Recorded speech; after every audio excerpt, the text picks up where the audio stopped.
नमस्कार. आज आपण एका अशा विषयावर बोलणार आहोत जो आपल्या सर्वांच्या अगदी जिव्हाळ्याचा आहे. तो म्हणजे खऱ्या आंतरिक शांततेचा शोध. आपण नेहमी सुखाच्या पाठी धावत असतो, पण अनेकदा नकळतपणे दुःखाच्या चक्रातच अडकतो, नाही का? बुद्धांनी दाखवलेला हा शाश्वत आणि प्रकाशमय मार्ग आपल्याला या चक्रातून कसं बाहेर काढू शकतो हे आपण आज उलगडून बघणार आहोत.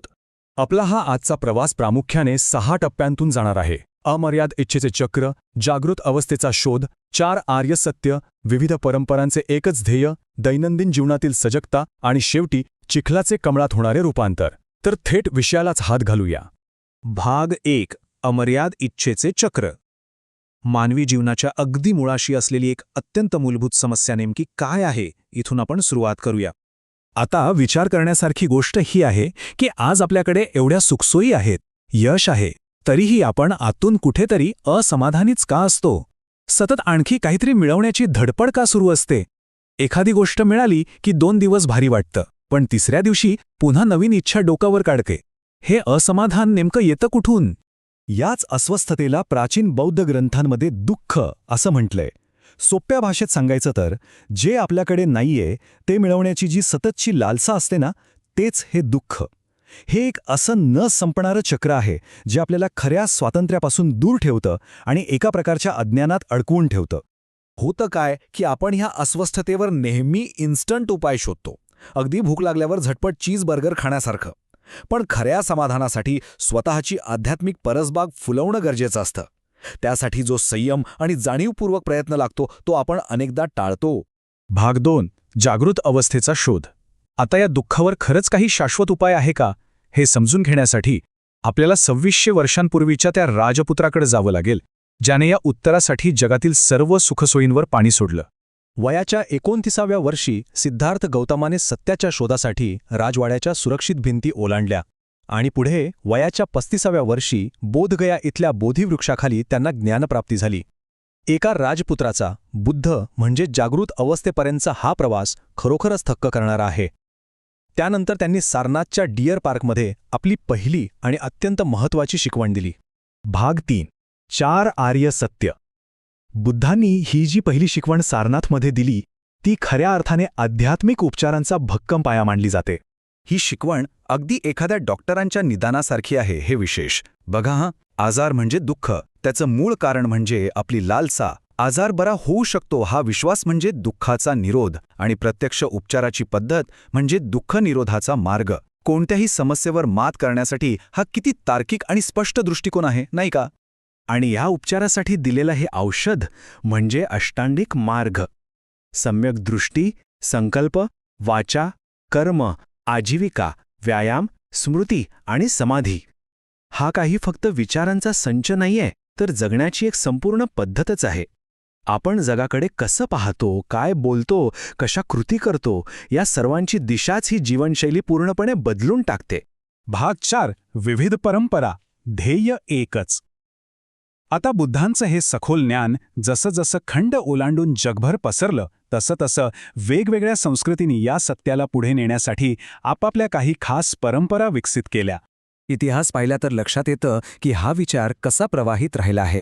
भारतात पाली कॅननची नोंद होण्यापासून ते थायलंडमध्ये पोचण्यापर्यंत, आणि त्यानंतर महायान व थेरवादमधील विभाजन असो, पुढे बोधिधर्माने चीनमध्ये आणलेलं झेन असो की तिबेटमध्ये रुजलेला वज्रयान बौद्ध धर्म, बुद्धांचा मूळ संदेश काळानुसार आणि लोकांच्या विचारसरणीनुसार अत्यंत कुशलतेने जुळवून घेत गेला. या विविध परंपरांमध्ये एक खूप सुंदर साम्य आणि भेद पाहायला मिळतो. थेरवाद लालसा नष्ट करण्यावर आणि मठातील शिस्तीवर लक्ष केंद्रित करतो. झेन परंपरा प्रत्यक्ष अनुभवातून सर्व संकल्पनांचा त्याग करण्यावर भर देते. तर तिबेटी परंपरा अहंकाराचा भ्रम नष्ट करण्यासाठी शून्यता आणि सखोल करुणेचा आधार घेते. मार्ग आणि पद्धती वेगवेगळ्या असल्या तरी मुक्तीचं अंतिम ध्येय मात्र एकच आहे. झेन परंपरेचा दृष्टिकोन खरंच खूप रंजक आहे. ते विरोधाभासी कोडी वापरतात. जसं की जेव्हा माणूस झाडावर असतो तेव्हा बोलणं सोपं असतं, पण खाली असतो तेव्हा कठीण असतं. हा म्हातारा भिक्खू झाडावर आहे, मला एखादा प्रश्न विचारा. अशा कोड्यांचा मुख्य उद्देशच हा असतो की मानवी मनाला त्याच्या नेहमीच्या तार्किक आणि सवयीच्या चक्रातून एक जोरदार धक्का देऊन बाहेर काढायचं. याचप्रमाणे तिबेटी परंपरेत अहंकाराचा भ्रम दूर करण्यासाठी एक अत्यंत साधं पण प्रभावी उदाहरण दिलं जातं. आपण ज्याला हात म्हणतो तो प्रत्यक्षात फक्त त्वचा, नख आणि हाडांचा एक समूह आहे. हात अशी कोणतीही स्वतंत्र गोष्ट अस्तित्वात नसते. अगदी तसंच आपलं स्व किंवा अहंकार हा सुद्धा केवळ एक कल्पित भ्रम आहे, हे इथं अचूकपणे शिकवलं जातं. भाग 5. दैनंदिन जीवनात सजगता.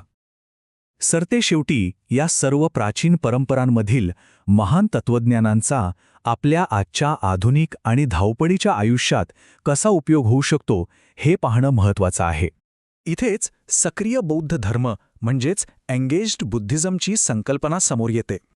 अध्यात्म म्हणजे फक्त कुठेतरी एकांतात जाऊन बसणं नाहीये, तर चालताना, खाताना, बोलताना आपल्या प्रत्येक साध्या कृतीमध्ये सजगता आणणं महत्त्वाचं आहे. अशा प्रकारे आपण स्वतःला आणि पर्यायाने समाजाला बदलू शकतो. आणि हे समजून घेण्यासाठी यिन यांग बीनचं उदाहरण अगदी चपखल बसतं.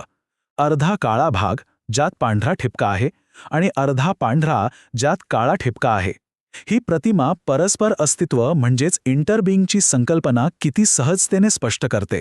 यातून हेच सिद्ध होतं की निसर्ग, मनुष्य आणि जगातील प्रत्येक गोष्ट एकमेकांशी जोडलेली आहे. आपण कोणीही पूर्णपणे स्वतंत्र नाही आहोत. भाग 6. चिखलाचे कमळात रूपांतर. जेव्हा आपल्याला हे परस्पर अस्तित्वाचं मोठं सत्य उमगतं, तेव्हा आयुष्यातल्या अटळ दुःखांना किंवा वेदनांना सामोरं कसे जायचं याचा एक नवा मार्ग आपल्याला सापडतो.